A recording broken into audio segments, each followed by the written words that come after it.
70년대 우리나라를 아주 떠들썩하게 했던 한 사람이 있습니다.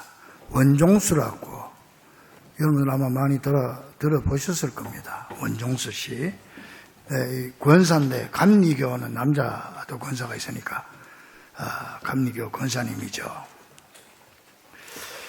이전 서울대 의대를 수석으로 졸업했고 또 전국 의사고시에서 1등을 했던 그런 사람이죠. 그래서 지금은 미국에서 병원 개업하고 또 미국에서 신학대학을 나와가지고 선교하기 위해서 목사 안수까지 받은 그런 사람입니다. 그런데 이 원종수가 6살 때 아버지가 돌아가시고 어머니 혼자서 4남매를 키우는데 형편이 어려워서 그 시장 바닥에다가 사과 놓고 팔고 또 군고구마 구워서 팔기도 하고 이제 이렇게 해서 4남매를 키웠어요. 근데 어머니는 아주 신앙이 독실했습니다. 아주 독실했고 이 원종수가 3녀 1남인데 이제 아들이 하나죠. 근데 대전고등학교를 다녔는데 2학년 때까지 전교에서 410등 제가 보니까 410등이면은 한 반이 61명이 그때는 61명 중에서 51등을 한 반에 한 사람이에요. 공부를 아주 못한 그런 상황이죠. 그러니까 그 당시 그 형편에 학원에 갈 건 꿈도 못 꿨지만은 근데 꼭 이 원종수가 어머니를 따라가지고 열심히 교회를 어머니가 그냥 공부하라는 소리는 안 해도 교회 가자는 소리만 하는 거예요. 그러가 아들이를 손을 잡고 교회 와서 새벽 기도까지 막 데리고 다니고 말이지. 그렇게 했습니다. 그러니까 이 원종수도 신앙심이 심어져가지고 어머니 때문에 여하튼 교회 와서 사는 거지. 열심히 봉사하고 기도하고 그렇게 하고 또 공부를 할 때도 꼭 공부하기 전에 꼭 성경을 한두 장 먼저 읽고 그렇게 공부를 했다는 거예요.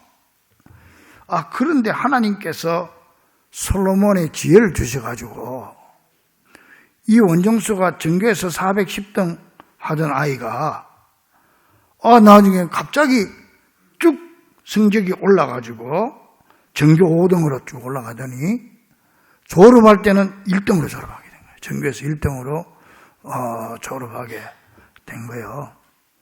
그러니까는 애들 학원 다니라고 한다고 되는 거 아니고 하나님 앞에 기도해야 돼, 기도. 그래가지고 1등으로 올라가가지고 서울대 의대를 들어갔고 서울대 의대 졸업할 때 1등으로 졸업하고 또 그리고 전국 의사시험에서 1등을 하고 이런 축복을 받게 됐죠. 그런데 그 어머니가 원종수에게 꼭 한 말이 있어요. 그의 간증을 들어보면 이런 말을 했답니다. 너는 문제를 보지 말고 오직 예수님만 바라보아라. 이 아주 귀에 못이 박히도록 들은 거예요. 그리고 주님께 꼭 필요한 그릇이 되어라. 주님의 일을 힘차게 하면 너의 앞길은 주님이 열어주실 것이다. 오늘이 마지막이라고 생각하고 온 힘과 정성을 다하여 사랑해라. 이런 얘기를 계속 들어가지고 귀에 못이 박힌 거예요. 이렇게 원종수 어머니는 기도로 자식을 키웠고 하나님의 말씀으로 양육했던 것입니다. 역사적으로 보면은 위대한 사람 뒤에는 반드시 위대한 어머니가 있었습니다. 여러분, 우리 현대인에게 죄 아닌 것 같은데 큰 죄가 3가지가 있습니다. 죄 아닌 것 같은데 큰 죄예요. 이게 뭐냐? 첫째는 공부하지 않는 죄예요. 공부를 안 해, 엄마 공부를 해야 되는데 공부를 안 하니까 자기 마음대로 애들을 키우니까 이게 큰 죄지. 그리고 둘째로 아는 대로 실천하지 않는 죄. 그리고 셋째는 가르치지 않는 죄. 이 3가지가 있다고 합니다. 우리 교회입니다. 어느 집사님이 자녀가 둘 있는데요. 자녀들이 교회를 나오지 않습니다. 뿐만 아니라 완전히 세상적으로 삽니다. 그런데 문제는 그 어머니 생각입니다. 여러분, 우리 자녀들은 문제가 없어요. 우리 자녀들 다 착해요. 문제와 뒤에는 반드시 문제의 어머니가 있는 겁니다. 문제 부모가 있는 겁니다. 그래서 이제 한 번은 목사님이 신방을 가가지고, 그래, 집사님은 자녀들이 교회에 나오지 않는데 어떻게 생각하십니까? 그랬더니 그 엄마의 대답을 듣고 목사님이 아주 그냥 기절할 뻔했다는 거예요. 뭐라고 대답하냐? 목사님, 종교는 자유인데 자기들이 알아서 하지 내가 왜 애들에게 예수 믿으라 말라 해야 합니까? 그러더라는 거예요. 이게 말이 되는 소리입니까, 이게? 어? 이야, 나도 그 소리 듣고 까무러칠 뻔했어. 아주 신사적으로, 아주 자기는 자기 나름대로 애들 자유롭게 잘 키우는 것 같으면서 애를 지옥 보내는 거지. 예를 들어서 그래요. 애가 지금 물에 빠져 자살하고 죽으려고 하는데, 죽고 사는 건 다 자기 인생이니까 지가 알아서 하는 거지 뭐 내가 굳이 그거 뭐 건져줄 필요가 있냐, 이거하고 똑같은 거예요. 그러므로 여러분, 가르쳐야 돼요. 저절로 되는 게 아닙니다. 가르치되 내 생각대로 가르치지 말고 하나님의 말씀대로 똑바로 가르쳐야 하는 것입니다. 그러면 자녀들에게 뭘 어떻게 가르쳐야 될까요? 먼저 예배를 가르쳐야 돼요. 이 가장 기본이죠. 예배를 가르쳐야 돼. 원종수는 이렇게 말합니다. 어머니께서는 다른 것에는 인자하시고 사랑스러우신데 가정 예배를 볼 때는 굉장히 엄하셨습니다. 그때는 가정 예배 드릴 때도 옷도 제일 좋은 것으로 차려입고 똑바로 앉아서 예배를 드려야 했습니다. 조금이라도 자세가 흐트러지면 막 때려주시면서 내가 너희들에게 줄 게 뭐가 있냐? 내가 너희들에게 돈을 주겠냐? 내가 너희들에게 세상 것을 줄 수 없지만 내가 줄 수 있는 건 예수 그리스도의 이름밖에 없다. 그러면서 아주 정성으로 우리에게 예배를 보게 하셨습니다. 이렇게 예배를 무엇보다 가장 소중하게 여기는 모습, 예배를 통해서 하나님을 만나는 모습, 예배를 통해서 하나님을 기쁘게 해드리는 모습, 그리고 예배를 똑바로 드리는 모습, 이런 예배에 대한 모든 것을 할아버지, 할머니, 그리고 엄마, 아빠가 먼저 본을 보이며 가르칠 때 우리 자녀들은 진정한 하나님의 자녀들이 될 것이기 때문입니다. 그리고 우리는 자녀들에게 기도를 가르쳐야 됩니다. 먼저 할아버지, 할머니가 기도의 본을 보이고 손자, 손녀들 손잡고 얘야 기도하자. 그래 붙잡고 기도해야 돼요. 엄마, 아빠가 자녀를 위해 눈물로 기도하는 모습을 보일 때 그 자식은 결코 엇길로 빠지지 않습니다. 원종수는 아버지가 돌아가신 후에 어머니는요, 비가 오나 눈이 오나 1시간 반 정도 거리를 매일 새벽 기도를 안 빠지고 다녀요.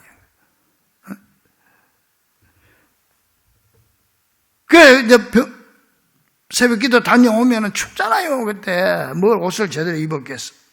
제일 먼저 그 자식들의 머리에 손을 얹고 기도하시는데 그 손이 너무 차가워서 잠을 깼다는 거예요. 깨도 엄마가 기도하니까 깬 척도 못하고 자는 척하고 누워있는 거예요. 그런데 그때 그 어머니가 드린 기도가 평생 가슴에 쟁쟁하게 남아있는데 어머니는 하나님, 이 아들을 제가 어떻게 기르겠습니까? 이 딸들을 제 힘으로 어떻게 기르겠습니까? 하나님 아버지 도와주세요. 이런 기도를 드렸다는 거예요. 이게 원종수에 누워가지고 자는 척하고 듣는데 가슴에 칵 새겨지는 거예요. 그 원종수가 의대 3학년 때, 여러분 그때 그 당시만 해도 폐병이 제일 무서운 병이었어요. 폐병 걸리면은 다 죽는다고 그랬고, 폐병은 가난하고 못 먹어서 걸리는 병이에요. 근데 원종수가 이 가난 때문에 폐병이 걸려서 대학교 3학년이, 의대 3학년이 너무 먹고 사는 것도 힘든데 폐병이 걸리니까 나 이제 죽어야 되겠다 생각하고 학교, 대학 옥상에 올라가서 막 막 뛰어내리려는 순간에 번쩍하면서 어머니 모습이 보이는데 어머니가 기도하는 모습이 보이는 거예요. 그러면서 그 귀에 들리는 소리가 종수야, 종수야 부르는 소리가 들리는 거야. 그 정신이 번쩍 들어가지고 뛰어내려서 죽으려고 하다가 돌아서가지고 그 학교를 내려와가지고 어디 하냐 바로 기도원에 갔어요. 그때는 기도원에 많이 갈 때예요. 그때가 기도원에 가가지고 하나님 앞에 울면서 기도합니다. 그때 기도를 이렇게 했다고 합니다. 하나님, 내가 죽으면 하나님 손해 봅니다.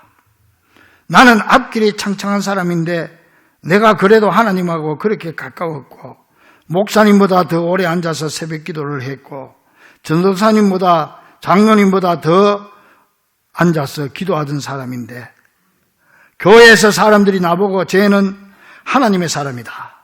쟤는 하나님이 쓸 사람이다. 그랬는데 결핵 앓다가 피토하다가 죽는다면 하나님, 그게 하나님께 영광이 되겠습니까? 그러면서 밤새도록 기도했는데요. 그 이튿날 새벽 4시 반, 이때 뭐냐? 어머니가 새벽 기도하는 시간이야. 그 어머니 따라서 새벽 기도 갔던 그 시간이야. 하나님 만나던 시간이야. 그 시간에 하나님의 음성이 마음으로 들리는데 종수야, 내가 너를 만나는 이 시간에 너를 만나주겠다. 여러분도 하나님과 만나는 시간이 있어야 돼요. 내가 이 시간에 너를 만나주겠다. 내가 너를 만나는 이 시간에 내게 대답을 해주고 기적을 주마. 그러고는 깨끗하게 나와버린 거예요. 할렐루야. 이건 직접 자기가 간증하고 고백한 겁니다. 여러분, 그러니까 우리도 우리 사랑하는 손자, 손녀 끌어안지만 말고 아들, 딸에게 기도를 가르치고 하나님과 만나는 시간을 습관적으로 가르쳐 줄 때 그 자녀들이 어려움을 당하면 하나님을 찾게 되고 이 원종수처럼 위급한 상황이 생길 때 어머니의 기도가 생각이 나고 어머니의 모습이 보이고 그리고 그 기도 시간에 하나님 만난 시간에 하나님께서 선물 보따리 들고 찾아와서 만나 주실 것을 믿으시기를 간절히 축원합니다. 여러분이 그런 시간이 있어야 돼요. 우리 자녀들에게도 그런 시간을 줘야 되는 거예요. 그리고 자녀, 손자들에게 순종과 헌신을 가르쳐줘야 됩니다. 여러분, 한나가 성전에서 기도할 때 사무엘이 뱃속에서부터 어머니 기도하는 거 보고 태어났어. 그랬더니 그리고 주의 종에게 순종하는 모습을 보였어. 그랬더니 그 사무엘이 나중에 커서 이스라엘의 대영도자가 되지 않았습니까? 아브라함도 마찬가지지. 아브라함이 이 이삭을 키울 때 얼마나 하나님께 순종하고 헌신하는 것, 이걸 이제 이삭이 보고 자란 거지. 그러니까 아버지가 나중에 모리아산에 가가지고 꽁꽁 잡아 매가지고 제단 위에 올려놓고 번제물로 바치려고 할 때도 이 아들이 그 집보따리 그 나무찜 지고 올라갈 때니까 아버지는 뭐 100세가 훨씬 넘었고 하니까 한 15살 이상으로 보거든요. 그럼 115살 먹은 아버지가 뭐 할아버지 뭐 미쳐버리고 막 도망가면 될 텐데 이 아들이 그대로 꾹 누워있는 거예요. 날 잡으라고. 어떻게 이런 행동이 나올 수 있겠어요, 여러분? 한마디 반항도 안 하고 순종하는 모습, 아버지를 보고 헌신과 순종을 배웠던 겁니다. 원종수가요, 학교를 졸업하고 의사가 돼가지고 첫 월급을 받았을 때 월급 봉투 들고 어머니께 좋다고 뛰어가가지고 어머니를 드렸는데 어머니는 그 봉투를 딱 받아들더니 아주 기뻐하시면서 종수야, 이거 네 처음 받은 봉급이지 않냐? 첫 열매 아니냐?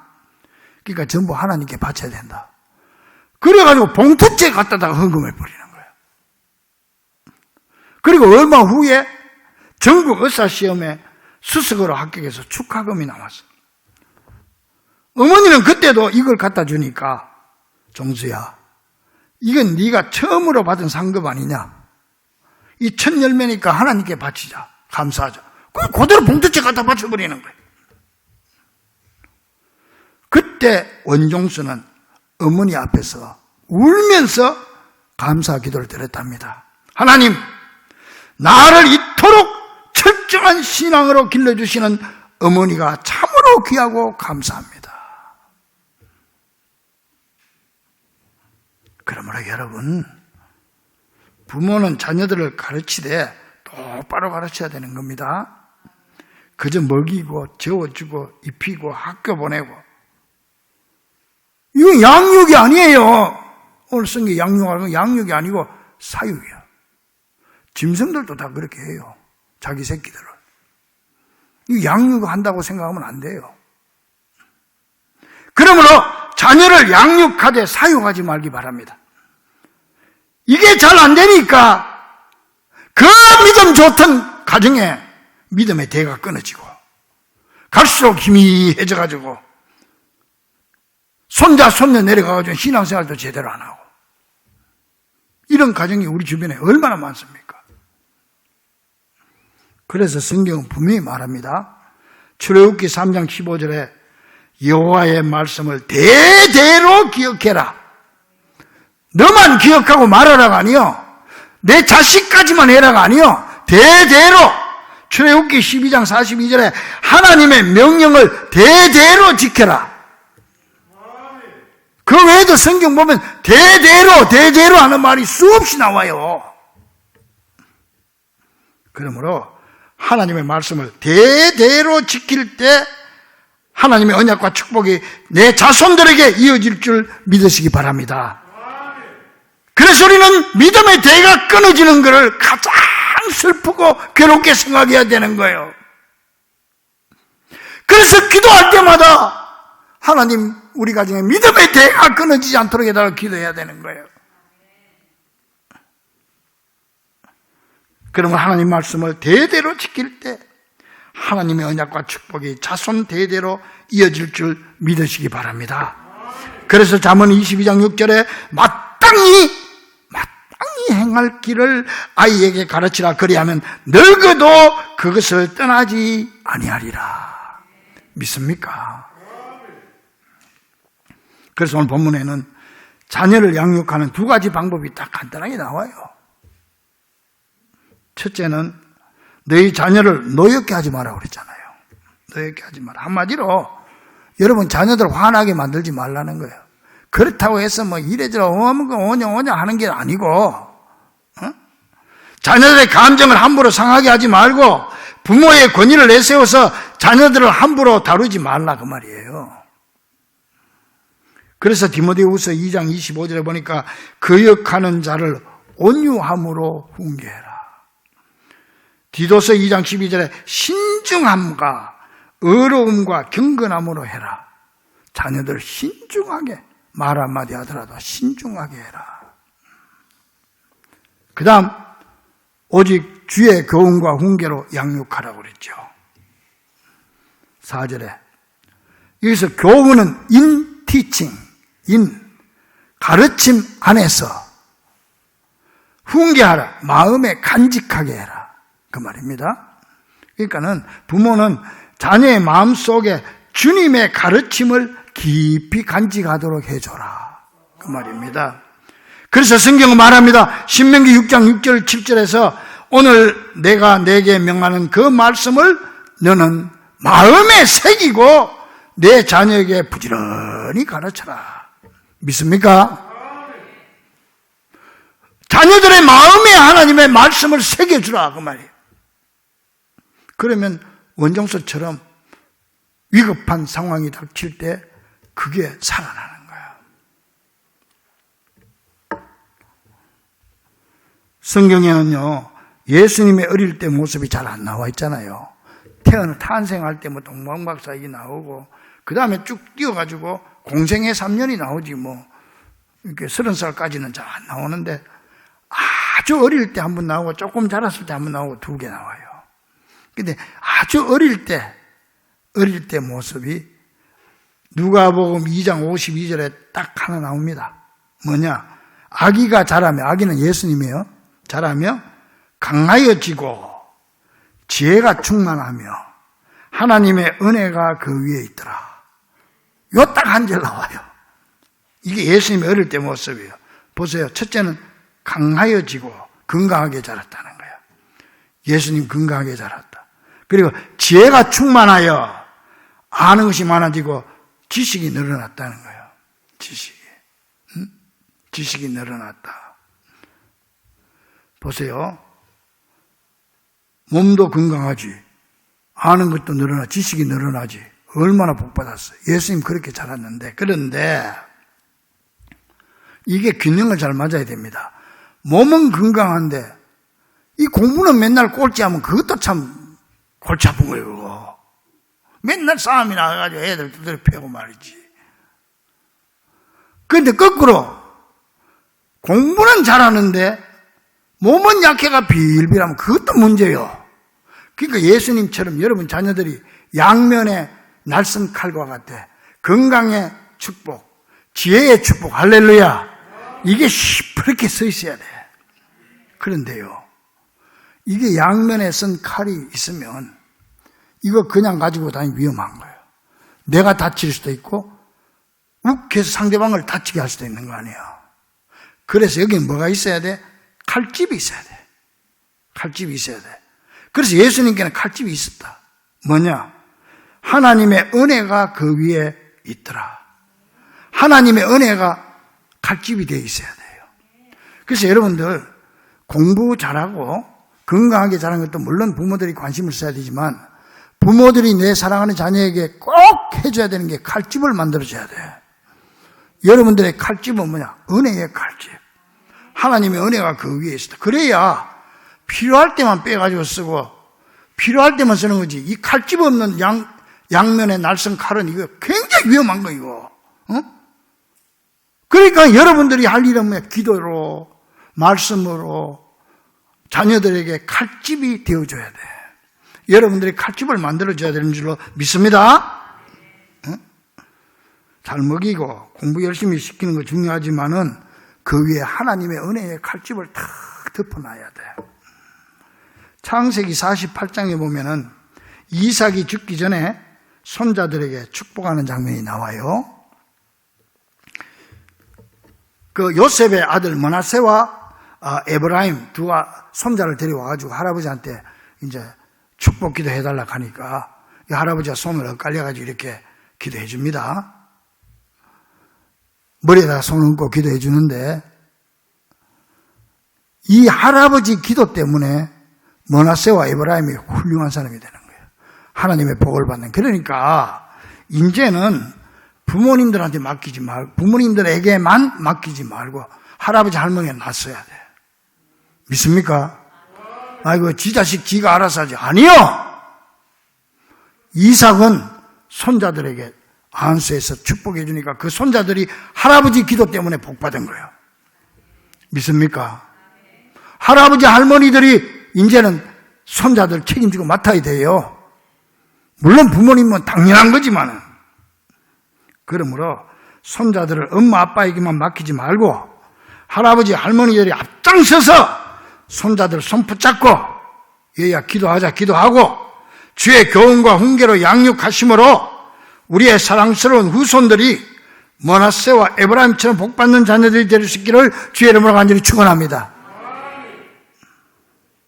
원종수 권사가 미국에서 이제 병원을 개업하고 지금 미국에서 병원을 하고 있으면서 목사 안수받고 지금 선교사로 나가려고 준비하고 있어요. 지금 나갔는지 안 나갔는지 모르겠어. 그런데 이분이 처음에 이제 거기서 돈을 모아가지고 집을 샀어요. 집을 사가지고 잘 수리를 해가지고 제일 먼저 어머니에게 보여준 거야. 어머니, 이제 우리가 이 집이 우리 집입니다. 여기서 살게 될 겁니다. 엄마가 뭐 좋았어요. 그냥 감사하다 그럴 줄 알고 그랬는데 어머니가 그 집을 이래 둘러보더니 별로 반가운 눈치가 없어. 걱정스러운 눈치요. 그러면서 어머니가 원종수한테 뭐라고 그런지 아세요? 얘야, 나는 네가 천국 소망보다 이 땅에 더 소망을 둘까 봐 걱정된다. 그런 거예요. 참, 우리 엄마들하고 어쩌면 그렇게 틀려. 아이고. 이런 엄마 되시기를 간절히 축원합니다. 이런 할아버지 할머니 되시기를 바랍니다.